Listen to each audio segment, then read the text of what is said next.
ఒలీవల కొండకు వెళ్ళెను. మన వ్యక్తిగత జీవితాలలో ప్రార్థనా సమయము అనేది చాలా ప్రాముఖ్యమైన సమయం. ఒక సమయాన్ని మనము కేటాయించుకోవాలి. దేవునికి సముఖానికి వెళ్ళి మనము ప్రార్థించే అనుభవాన్ని సంపాదించుకున్నప్పుడు మనము పాపము చేయటానికి అవకాశం ఉండదు. మనము లోకేచ్ఛల మీద మనము విజయం పొందుకుంటామని దేవుని యొక్క వాక్యాన్ని బట్టి నేను తెలియచేస్తూ ఉన్నాను. యేసు ఒలీవల కొండకు వెళ్ళెను అని అంటూనే అది ఆయనకు వాడుక అని మనం చూస్తున్నాము.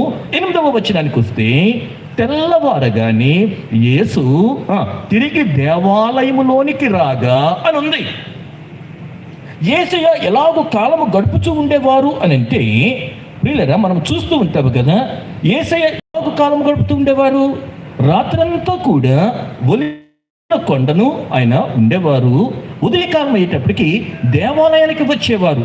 అలాగూ తమ యొక్క కాలాన్ని యేసయ్య తన కాలాన్ని గడుపుతున్నట్టుగా చూస్తాం. లూకాసు సువార్త 21వ అధ్యాయము 37వ వచనంలో యేసయ్య ఎలాగో కాలము గడుపుతున్నారు. ఆయన ప్రతిదినము పగటియందు ఏమో దేవాలయములో బోధించుచు, రాత్రి వేళ ఒలీవల కొండకి వెళ్ళుచు కాలము గడుపుచుండెను. ప్రజలందరూ ఆయన మాట వినుటకు దేవాలయములో ఆయన ఎద్దుకు పెందల కడ వచ్చుచుండిరి. అమ్మా, ఈ యొక్క ప్రశ్న వేసుకునండి, మనం కాలం ఎలా గడుపుతున్నాం? మన కాలం ఎలా గడుస్తుంది? ఏమోనండి, అలా గడిపేస్తున్నానండి అంటారు. లేదు, దేవుడు మనల్ని సజీవులుగా ఉంచారు అంటే మనము చక్కగా ఈ కాలాన్ని సద్వినియోగం చేసుకోవాలి.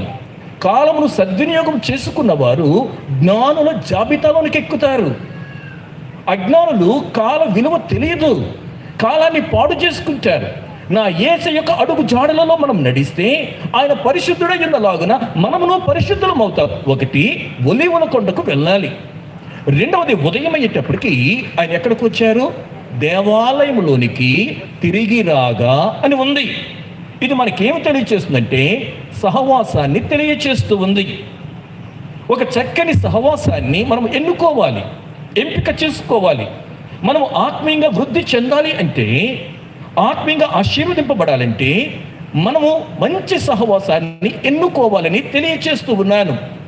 దుష్ట సాంగత్యం అండి మంచి నడవడిని చెరుపుతూ ఉంటుంది. కాబట్టి నువ్వు ఎవరితో సహవాసం చేస్తున్నావో ఆలోచన చేయాలి. ఏ ప్రార్థనా గుంపులో ఉన్నావో ఆలోచన చేయాలి.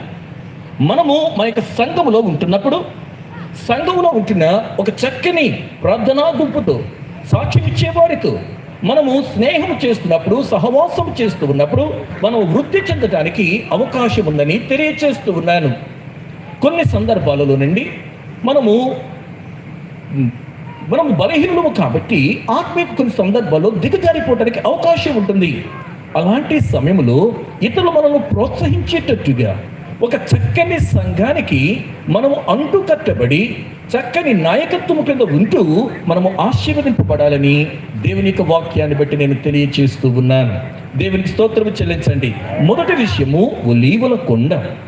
రెండవ విషయానికి వచ్చేటప్పటికి ఇక్కడ ఏమని చూస్తూ ఉన్నాము? ఆయన దేవాలయములోనికి రాగా. ఇది సహవాసాన్ని తెలియచేస్తూ ఉన్నది. మూడవ విషయంకి వచ్చేటప్పటికి ప్రజలందరూ ఆయన యొద్దకు వచ్చిరి గనుక ఆయన కూర్చుండి వారికి బోధించుచుండెను అని ఉంది. ఈ మూడు విషయాలు. ఒకటి, ఒలీవల కొండ అనుభవం. రెండవది, దేవాలయములకు అంటుకట్టబడి ఉండటం, వాక్యాన్ని ధ్యానము చేయటం, బోధించటం.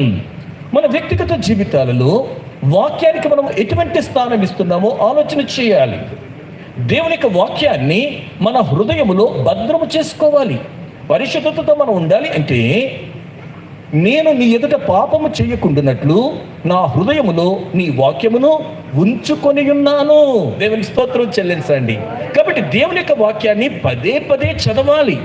దేవుని యొక్క వాక్యాన్ని మన హృదయములో భద్రము చేసుకోవాలి. మరొక సందర్భాన్ని మీకు జ్ఞాపకం చేస్తూ ఉన్నాను. దేవుని యొక్క వాక్యము మనము పాపము చేయకుండా ఆపుతూ ఉంటుంది.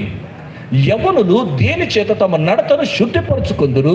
నీ వాక్యమును బట్టి దానిని జాగ్రత్తగా చేతనే కదా అని చూస్తున్నాం. 110వ కీర్తనలో వాక్యం యొక్క విశిష్టత అంతా కూడా మనకి కనపడుతూ ఉంటుంది. అసలు కీర్తన గ్రంథమే పరిశుద్ధ గ్రంథములో 66 పుస్తకాలలో పెద్ద పుస్తకమైతే ఈ 150